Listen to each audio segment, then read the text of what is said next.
Hey, so I wanted to do a quick follow-up video tonight, just to kind of talk about a previous video I've done. I'll have a link to it up above, I guess over here.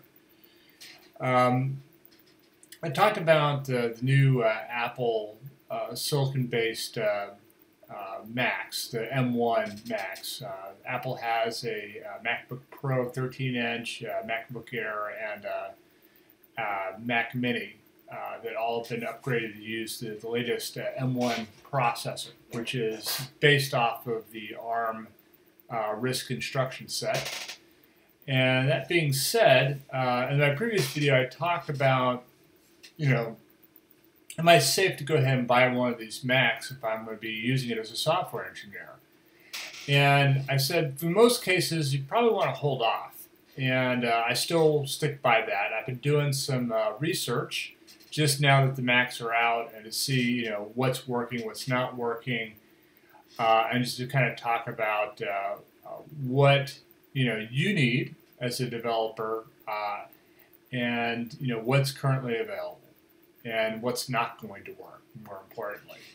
So let's just take a quick look at this list, and we can kind of, maybe you can decide for yourself if this is something I want to go ahead and do. So let's take a quick look. So one thing I did is I created this repo here, and this is up on GitHub. So if people would like to essentially add to this list or make a pull request, I want to put a link to the repo up onto this into the description for this YouTube video.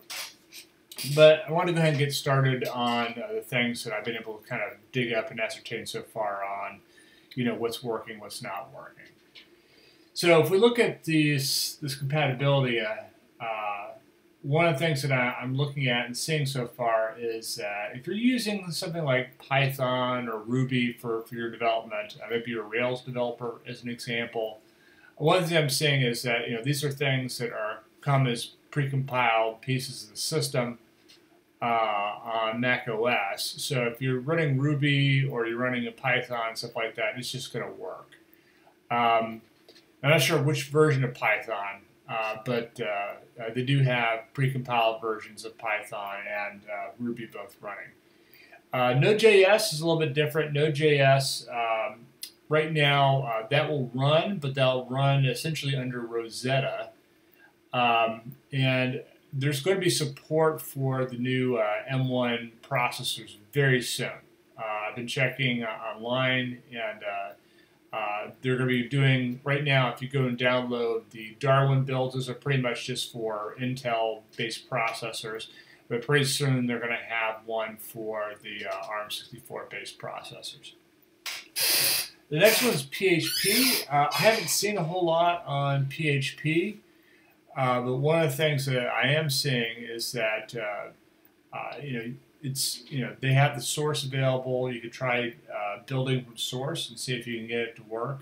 I know a lot of people when they're developing for PHP on the Mac, they'll use something like a tool like Docker, but you can run it and you can run Apache on the Mac. But I haven't tried this, so I haven't seen a lot of stuff as far as like people getting this to work. But in theory, since they make all the source available, you should be able to get it to work.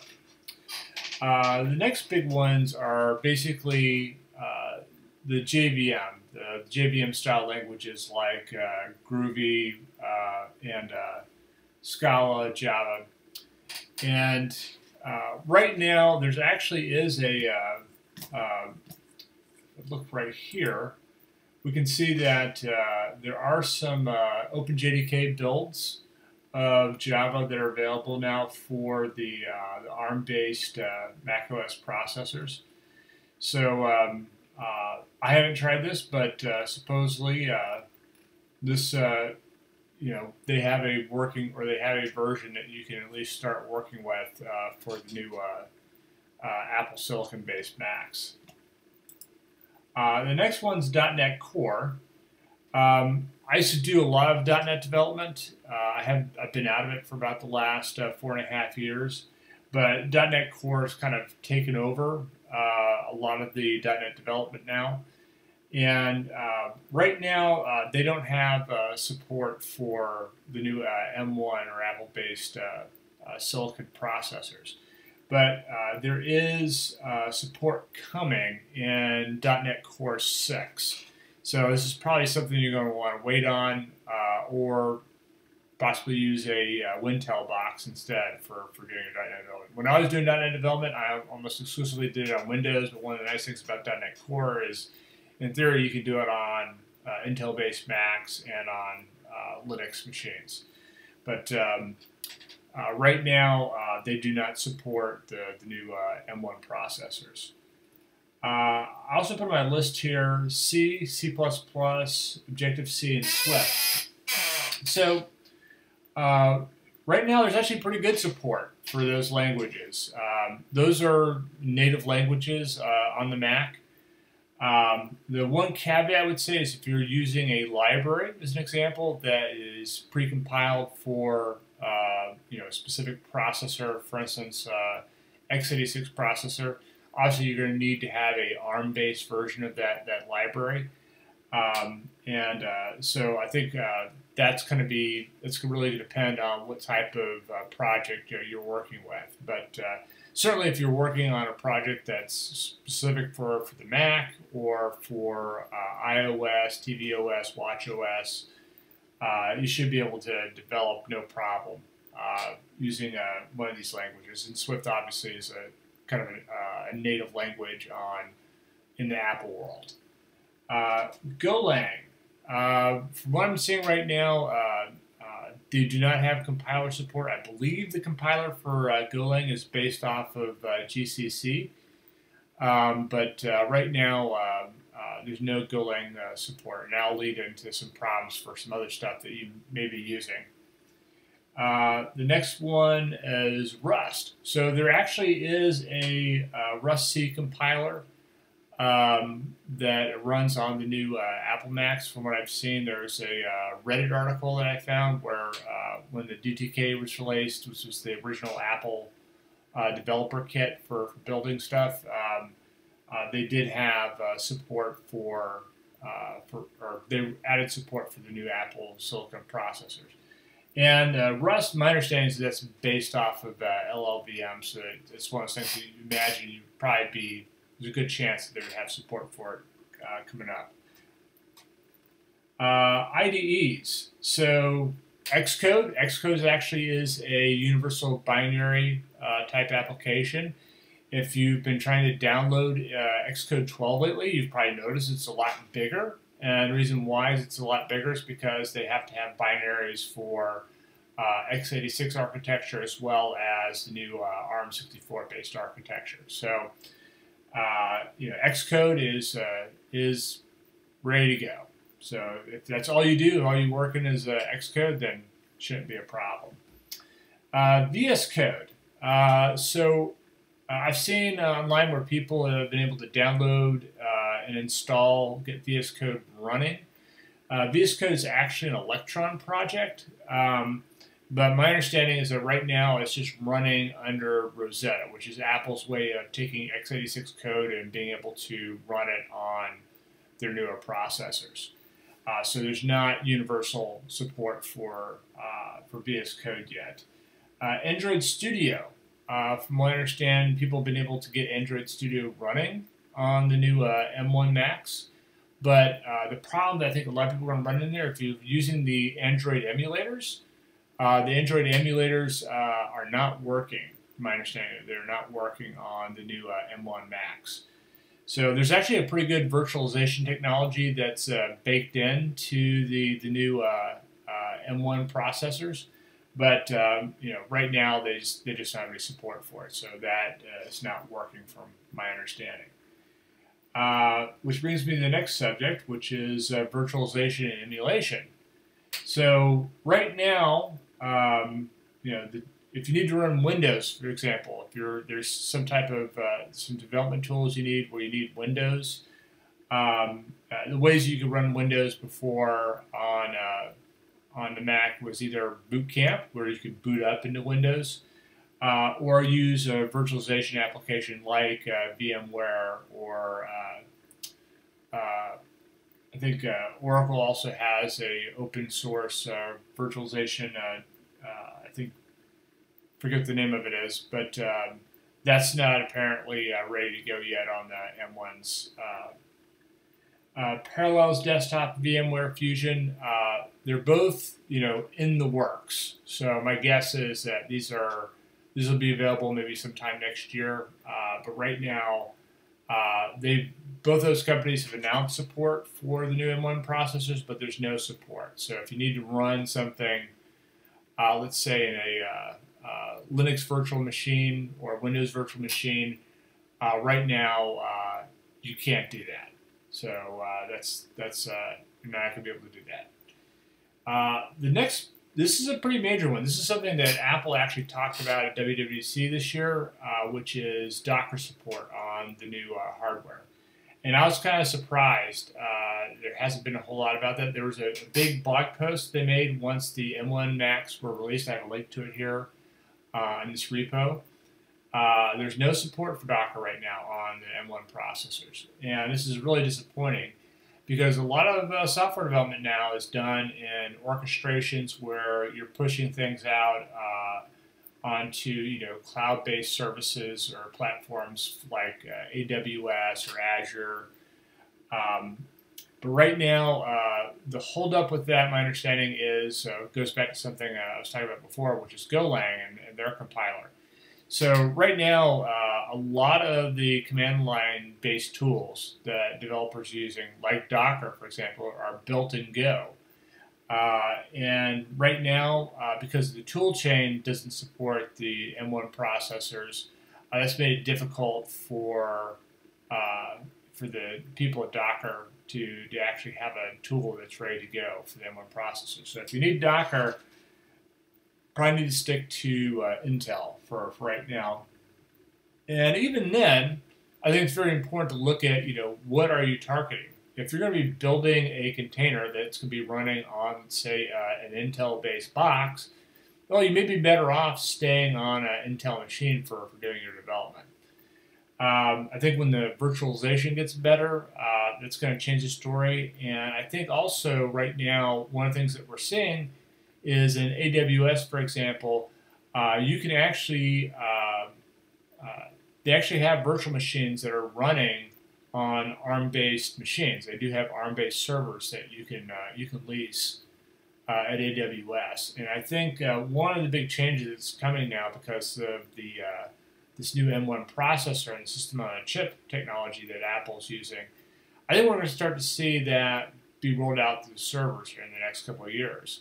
So this may be something that even if you're not planning on actively deploying something right now, that you might want to start playing around with because this is, I think, the direction that a lot of data centers should be going because just if you look at the power consumption, heat, the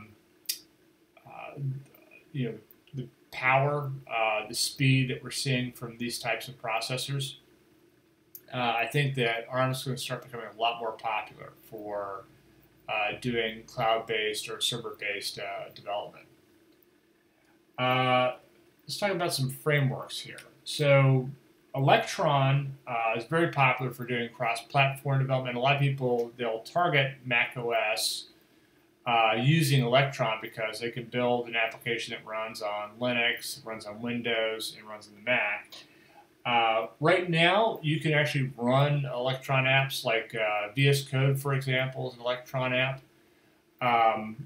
Electron, the project is actually based off of Chromium. Right now, that's an x86 technology, but that actually will run on the new M1 based Macs. We're probably not seeing the speed that you normally get if it was compiled natively, but at least it will run on the M1 Macs. And Electron, the team there just announced that they are in the current beta release of Electron 11. They are supporting the new Apple Silicon-based processors. So you can start developing now for the new Apple M1 processors using that. And that kind of leads me into Chromium. Chromium, obviously, it's the basis of Chrome, the Chrome browser.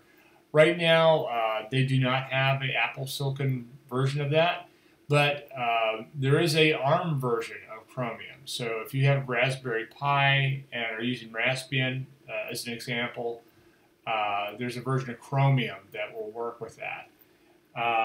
And I don't know if how much rewriting of that will need to be done to take advantage of some of the specific features that are available in the Apple Silicon version of ARM. But I think that we'll probably see a version of Chrome that runs fairly shortly, at least within the next 6 months. Let's talk a little bit about tools. So LLVM is the standard compiler on the the Apple ecosystem. So if you've been building stuff for iOS as an example, you're already using LLVM. LLVM's already been rewritten so that it runs on Apple-based silicon. GCC, my understanding is there's not going to be support for Apple Silicon and GCC until probably about a year. That's what I'm hearing, is that we're probably a year away from having a version of GCC. One of the things that's also nice about LLVM is that I believe that there's a lot of the tooling for LLVM will mimic a lot of the commands and things that you'll try to do in GCC. So you can probably get away with using LLVM for a lot of this stuff. But obviously there's some special, like for instance, like Golang is based off of GCC, so that's not ready to go yet. But certainly if you're doing C++, C, Objective-C development, obviously Swift, all that stuff, you can compile using the LLVM compiler. Homebrew is actually a very important tool that developers like to use. It's I think probably considered more of a power user feature, but generally, like for instance, if you needed to install a specific application that ran basically on the inside of the user space, for instance, if you need to run MySQL as an example, or install that, Homebrew is a tool that in the past that you used to do that. But most of the libraries used with Homebrew are set up for the x86 architecture. So there's a lot of work still left to go. So you're probably not going to be able to use Homebrew right off the bat with these new M1 processors. eGPUs. So anybody that's been doing anything with machine learning on the Mac, just because of a lot of limitations in the existing Apple hardware, people have been using these kind of like externally pluggable eGPUs. You could use for doing training models and stuff using machine learning. None of those will work with the new M1 Macs. That's the bad news. The good news is there's some really sophisticated machine learning parts of the new M1 processor. So there used to be specialized chips, specifically graphics or the GPUs that a lot of people use. That's all built into the Apple Silicon chip. So there's parts of that chip that are built specifically for doing neural style processing. So right now, I imagine there's probably a lot of porting and stuff that are going over with a lot of the existing libraries. I don't do any machine learning development myself, but the power is there in the new processor for doing machine learning. Obviously Apple's tools should work just fine using this technology, but if you're using something like TensorFlow or Keras or one of these other open source projects and stuff like that, there's probably a fair amount of rewriting that has to be done with those. But there's some real power in that processor. So if you're doing a lot of stuff with Keras or TensorFlow and stuff like that, right now you probably want to stick with the hardware that you have until those libraries have been updated to work with the new Apple M1 processors. And then I have a little note here on the bottom about Bootcamp. That is gone. So if you need to be able to start up in Windows on a Mac, that's no longer a feature. We've lost that one, unfortunately. But that being said, I think there's people out there that, use specific technologies like Docker as an example, or they're deploying to servers that run Intel. And if that's the case, you probably want to either stick with an Apple Intel-based Mac for the time being, or possibly switch to a different platform. Possibly run Linux or Windows on an x86-based processor if you're going to be targeting x86-based hardware. But one of the things I think people are seeing now with these new M1 processors is that they are so fast and power efficient, stuff like that. I think we're going to start seeing processors like this coming to the coming into the data center.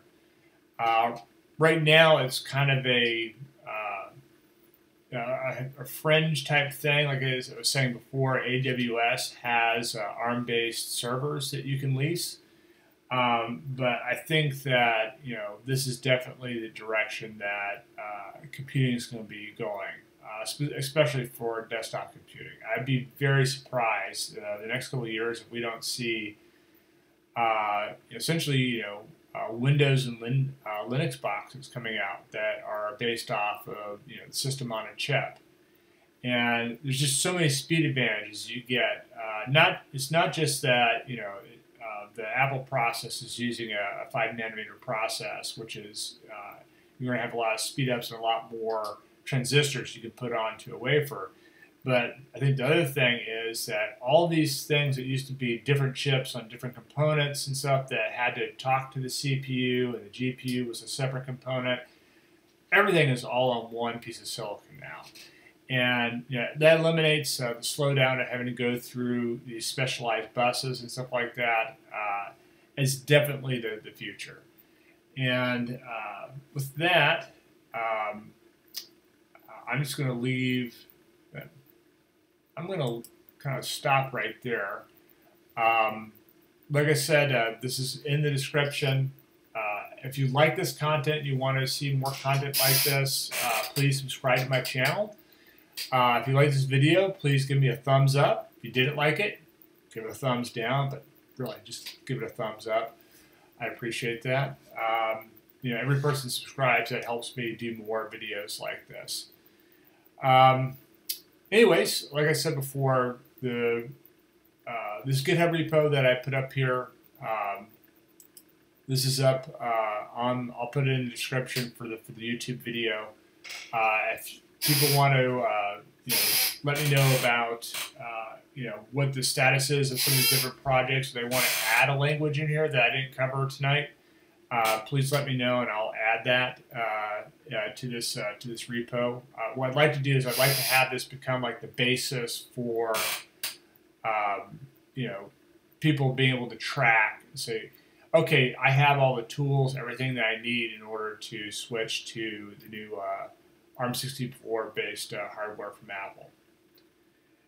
And with that, I'm going to say goodnight.